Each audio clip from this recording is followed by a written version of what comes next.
இந்தியாவில் 17 கோடி முஸ்லீம்கள் இருந்தும் அல் கைதா, தலிபான் போன்ற அமைப்புகளுடைய தாக்கம் இந்தியாவில் இல்லை. அங்கங்கே ஒரு சில இடங்கள் இருந்தாலும் 17 கோடி இஸ்லாமியர் மத்தியில் இல்லை.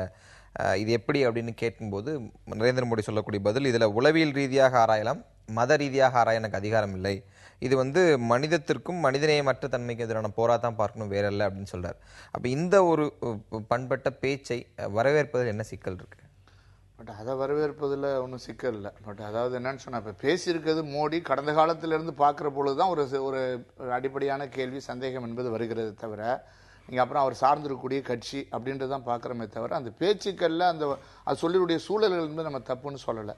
நீங்கள் பொதுவாகவே இந்த மாதிரி வருகிற பொழுது நீங்கள் ஏன் இந்தியாவில் 17 கோடி முஸ்லீம்கள் இருந்தும் அவங்களால ஊடுருவ முடியலன்னு சொன்னால், கடந்த காலத்தில் இந்தியாவில் கடைபிடிக்கப்பட்டு வந்த ஜனநாயக முறைகள், மதசார்பின்மை முறை, இந்தியாவில் கொடுக்கப்பட்டிருக்கக்கூடிய இந்த மாதிரியான ஆட்சி முறைகளில் நீங்கள் அவங்களுடைய பங்கு, பொருளாதார ரீதியாக அவங்க பின்தங்கியிருக்க முன்னேற்ற வேண்டும் என்பது தேவை இருக்கிறது. பொதுவாக மத ரீதியிலான ஒரு தாக்குதல் வருகிற பொழுது, பிரிவினை வருகிற பொழுது அது ஊடுருவ வாய்ப்பு இருக்கிறது. பட் அப்படிப்பட்ட சூழல் கடந்த காலத்தில் இல்லை.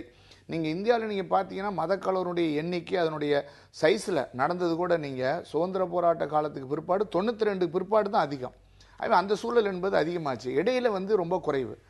இந்த இந்திய நாட்டில் இருக்கக்கூடிய இந்த மதசார்பின்மை ஜனநாயக சக்திகளுடைய இந்த முயற்சியினால தான் அப்படிப்பட்ட ஊடுருவலுக்கு வாய்ப்புகள் என்பது கொடுக்கப்படவில்லை. அது எந்த தீவிரவாதமாக இருந்தாலும், இவர் சொன்ன மாதிரி மாவோயிசமாக இருந்தாலும் சரி, அல்லது நீங்கள் எந்த தீவிரவாத வடகிழக்கு மாநிலம் நடக்கக்கூடிய தீவிரவாத பிரச்சனையாக இருந்தாலும் சரி, அல்லது இஸ்லாமிய அதிதீவிரவாதம் பேசக்கூடியவர்கள், இந்து நேஷனலிசம் பேசக்கூடியவர்கள் தீவிரவாதிகள் இருக்கிறார்கள். அது பல சம்பவங்கள் நடந்திருக்கிறது. இந்த எல்லா தீவிரவாதத்தையும் இந்தியாவில் இருக்கக்கூடிய அனைத்து மக்களும் சேர்ந்து எதிர்க்க வேண்டும் என்பது அடிப்படையான கொள்கை. அந்த கருத்து ஆழமாக இருக்கிறது. அதனால தான் யாராலையும் ஊடுருவ முடியவில்லை. அது எந்த தீவிரவாதமும் இந்தியாவில் வெற்றி பெற முடியாததற்கு இந்த கடந்த காலத்தில் கடைபிடிக்க வந்த இந்த சமூக ஒற்றுமை என்பது மிக மிக முக்கியமாக இருக்கக்கூடிய இந்த மக்கள் மத்தியில, இஸ்லாமிய மக்கள் மத்தியில தீவிரவாத எண்ணம் வேரூன்றாமல் போனதற்கு அடிப்படை காரணமா நீங்க எதை பாக்குறீங்க? இல்லை, உண்மையிலேங்க நான் ஒரு விஷயத்தை பாராட்டி தான் ஆகணும். இந்த மாதிரி அல்கொய்தாவுடைய அந்த யூனிட் இந்தியாவில் ஆரம்பிக்க போறாங்க அப்படின்னு சொன்ன உடனே பல இஸ்லாமிய அமைப்புகள் அதை எதிர்த்திருக்கிறாங்க, கண்டிச்சிருக்கிறாங்க. இதுதான் இந்தியா, அவர் சொன்ன மாதிரி இந்தியன் டெமோக்ரஸியோட அது நான் எடுத்துக்கிறேன். அதே நேரத்தில் இங்கே பொறுத்த வரைக்கும் இது அவங்க எக்ஸ்ப்ளாய்ட் பண்ணிடுவாங்களோங்கிற ஒரு பயம் இருக்குது. அதாவது இங்கே இருக்கிற இஸ்லாமிய அந்த சர்ச்சர் கமிட்டி ரிப்போர்ட்டில் சொன்ன அந்த வறுமை, அந்த கல்வி அறிவு இல்லாமங்கிறத அதை எக்ஸ்ப்ளாய்ட் பண்ணிட போகிறாங்களேன்னு ஒரு அச்சம் இருக்கிறது. இஸ்லாமிய பெரியவர்கள்லாம் அதை தடுத்தாங்கன்னா நல்லா இருக்குங்கிறது தான் என்னுடைய பாயிண்ட். ஆனால் மோடி அவர்கள், பிரதமர் அவர்கள் சொல்ல வந்த பாயிண்ட் என்னென்னா, அல்கொய்தா இந்தியாவிலே ஊடுருவவே முடியாது அப்படின்னு. ஏன்னா இந்தியா அந்த அளவுக்கு, பாகிஸ்தானில் கூட இந்த அளவுக்கு ஒரு இந்தியாவில் இருக்கிற இஸ்லாமியர்கள் பார்த்தா உலகத்தில் 2வது பெரிய நாடு, இஸ்லாமியர்கள் அதிகமாக இருக்க நாடு. நம்ம நாட்டில் எல்லா லெவலில் பிரசிடெண்ட்டாக வர முடிஞ்சிருக்கிறது. இன்னைக்கு எத்தனையோ கவர்னரை நம்ம பிஜேபி கவர்மெண்ட் மாற்றிருக்கிறோம். இன்னைக்கு பார்த்தீங்கன்னு சொன்னால், இந்த இந்தியாவோட intelligence bureau chief Ibrahim, of course அவர் இப்ராஹிம்ங்கிற இஸ்லாமியர் கொடுக்கணும்னு கொடுக்கல, நல்ல ஒரு அதிகாரி, ஐபிஎஸ் அதிகாரி, நல்ல அதிகாரி, அவருக்கு கொடுக்கப்பட்டிருக்கிறது. அது மாதிரி பிஜேபி கவர்மெண்ட்லையும் சரி, எந்த கவர்மெண்ட்லையும் சரி, இஸ்லாமியர்களும் தனியாக பார்த்து இப்போ நாங்கள் கொடுத்ததே கிடையாது. அப்துல் கலாம் ஜனாதிபதி ஆக்கியது பிஜேபி ஆட்சியில் இருக்கும் பொழுது தான். ஜார்ஜ் பெர்னாண்டஸ்ங்கிற கிறிஸ்துவர் டிஃபென்ஸ் மினிஸ்டராக வச்சிருந்தோம். இதெல்லாம் அவங்களுடைய மதத்தின் காரணமாக இல்லை, அவர்கள் இந்த நாட்டுக்கு செய்த சேவைகள் காரணமாக அங்கீகரிக்கப்பட்டது. ஸோ இங்கே பொறுத்த வரைக்கும் அந்த அங்கீகாரம் இந்தியா கொடுத்து கொண்டு தான் இருக்கு. இந்திய நாட்டில் எல்லாரும் கொடுத்துட்டு தான் இருக்கிறோம். அதனால இதுக்கு வாய்ப்பு இல்லாமல் போகும்னு நான் நினைக்கிறேன். அந்த பாயிண்ட் தான் அந்த நீங்கள் அவர் சொன்ன மாதிரி தீவிரவாதத்தையும் மதத்தின் அடிப்படையில் பார்க்கக்கூடாது.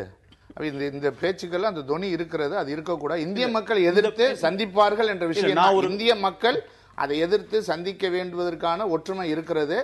நீங்க வறுமை மட்டுமல்ல, இஸ்லாமியர் மத்தியில மத துவேஷம் வளர்ந்தாலும் இப்படிப்பட்ட சக்தியில் ஊடுருவதற்கு வாய்ப்பு இருக்கிறது. வறுமையும் போர்க்கப்பட வேண்டும். ஒரு வகையான இன்ஃபீரியர் ஃபீலுக்கு அவங்க தள்ளக்கூடாது. அந்த வறுமையை மட்டும் சொல்றாரு, நான் வறுமையும் சேர்த்து ஒரு மத துவேஷம் அந்த மாதிரி ஒரு காம்ப்ளெக்ஸ் வந்தாங்கனாலும் இப்படி வர்றதுக்கு வாய்ப்பு இருக்கு. ரெண்டும் வளரக்கூடாது என்பது ஒரு விசித்திரமான விஷயம். என்னன்னா, ஐஎஸ்ஐஎஸ்ஆ இருந்தாலும் சரி, அல்கொய்தாவா இருந்தாலும் சரி, ஐஎஸ்ஐஎஸ் ஈராக்ல யாரை கொள்றாங்க? அல்டிமேட்டா அதே இஸ்லாமியர் நம்பிக்கை வைத்திருக்க இஸ்லாமியரை கொள்றாங்க. இவங்களுடைய அஜெண்டா என்ன? தெளிவாக இல்லாத ஒரு அஜெண்டா. நீங்க இஸ்லாமிய மயமாக்கணும் உலகத்தைன்னு சொன்னா இஸ்லாமியாவை கொண்டு வாங்க. அதே மார்க்கத்தில் நம்பிக்கை இருக்கிற பல்வேறு சிக்கல்கள். அதுதான் சொல்ல வர. அவங்களுடைய எண்ணம் இஸ்லாமிய மயமாக்கணுங்கிறது இல்ல. இந்த நாட்டுல நிம்மதியே அதுவும் இருக்கக்கூடாதுங்கிற எண்ணம் தான் இருக்குதுங்கிற நான் சொல்றேன். அதனால இதை இங்க இருக்கிறவங்க புரிஞ்சுப்பாங்க, அதுல ஒன்றும் பிரச்சனை இருக்காதுன்ற நம்பிக்கை இல்ல. இப்ப அடிப்படையில நீங்க ஏற்கனவே சொன்ன போல பல்வேறு காலகட்டங்களில் காங்கிரஸ் அரசுகள் அல்ல அதை தொடர்ந்து வந்த அரசுகள் இஸ்லாமிய மக்களை வெறும் வாக்கு வங்கியாக பயன்படுத்தி இருக்கிறார்கள் அப்படின்னு சொன்னா இந்த ஒற்றுமை ஏதோ ஒரு இடத்துலயா செய்வதற்கான வாய்ப்பு இருக்கும். அப்போ ஒரு அளவுக்காவது ஜனநாயகத்தின் மீது நம்பிக்கையை கடந்த கால அரசுகள் அந்த மக்களுக்கு தந்திருக்காங்க அப்படின்றது நீங்க ஏத்துக்கிறீங்களா? அதுல ஒன்றும் சந்தேகம் இல்லை. இந்தியாவோட பெரிய வலிமையே நம்ம ஜனநாயகம், ரைட் ராங், நம்ம எத்தனையோ கருத்து வேறுபாடுகள் முரண்பாடுகள் இருந்தாலும் இருந்து நம்மோடு கூட 47 உருவான பாகிஸ்தான்ல ஜனநாயகம் எத்தனை நாள் இருக்குன்னு கூட தெரியாது. அந்த மாதிரி இருக்கு. இந்தியாவில் அப்படி கிடையாது. நான் சொல்ல வந்தது என்னன்னு சொன்னா, ஒரு பிரதமர் இந்த மாதிரி ஒரு கருத்தை சொன்னதா அதுக்கு ஒரு சந்தேக கண்ணோட பார்த்தா இவங்க சொல்றது ட்ராக் ரெக்கார்டாங்க. ஒரு ட்ராக் ரெக்கார்டும் இல்ல. பிரதமர் ஒரு வாட்டி கேட்டாங்க இதே மாதிரி ஒரு பிரஸ்ல, நீங்கள் இந்துக்களுக்கு என்ன செஞ்சிருக்கிறீங்க? அவரோட பதில், நான் ஒண்ணுமே செய்யல, நான் இந்துக்களுக்கும் செய்யல, கிறிஸ்தவர்களுக்கும் செய்யல, முஸ்லிம்களுக்கும் செய்யல, 6 கோடி குஜராத்திக்கு செஞ்சிருக்கிறேன் அவர். சோ அப்படித்தான் ஒரு முதலமைச்சராக அவர் பார்த்திருக்கிறார். அப்படிதான் இன்றைக்கு பிரதமராக சொல்லுகிறார். இந்த நாட்டில் இருக்கிற 18 கோடியோ 17 கோடி இஸ்லாமியர்கள் இந்த நாட்டை சேர்ந்தவர்கள், இவர்களுக்காகத்தான் அவர் பிரதமராக இருக்கிறார். அதனால அப்படி சொல்றதா இவங்க எப்படியா இது என்னடா நல்ல எண்ணத்துல பிஜேபி காரங்க இதை ஏதாவது எடுத்துட்டு இதுல அட்வான்டேஜ் எடுத்துக்க போறான்னு பயப்படுறாங்க. ஏன்னா வாக்கு வங்கியாக பயன்படுத்தியே பழக்கப்பட்டவர்கள். உங்களுக்கு அதான் சொல்றேன், சந்தேகம் வரும். 18 நீங்க 1000 உதாரணங்கள் அகிம்சை பேசினா சந்தேகம் உதாரணங்கள் சொல்லுங்க. சந்தேகத்துக்கு தீர்வு என்பது பாரதிய ஜனதா கட்சி இந்த மாதிரி எங்களுக்கு கோவால இருக்கும் சார். கோவால கிட்டத்தட்ட 30% கிறிஸ்தவர்கள். அங்க பிஜேபி கவர்மெண்ட் எங்களுக்கு 5 எம்எல்ஏ கத்தோலிக் கிறிஸ்தவர்கள் அங்க ஆதரவு பிஜேபிக்கு இருக்கிறாங்க. டெப்டி சீஃப் மினிஸ்டர் கோவால ஒரு கிறிஸ்தவர், கத்தோலிக் கிறிஸ்தவர் பிஜேபி காரர் இருக்கிறார். எங்களுக்கு மதசார்பற்ற தன்மையை கம்யூனிஸ்ட் காங்கிரஸ் என்னுடைய கருத்து என்னன்னா, இந்துக்கள் எல்லாம் நீங்க பிஜேபி ஆளு, மற்றவர்கள் எல்லாம் நீங்க பிஜேபி அல்லாதவர்கள், அவர்களே எங்களை ஆதரிக்காம தப்பு. நீங்க இப்ப உத்தரப்பிரதேசத்திலும் எல்லா இடங்களிலும் பாரதிய ஜனதா கட்சி எதிர்த்து சிறுபான்மை மக்கள் மட்டுமல்ல எல்லா பெரும்பான்மை மக்களும் வாக்களித்திருக்கிறார்கள்.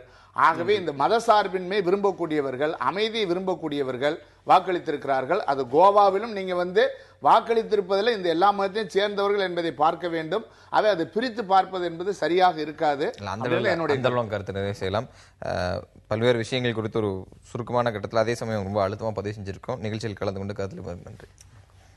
மீண்டும் ஒரு புது அர்த்தங்கள் நிகழ்ச்சியில் சந்திக்கலாம்.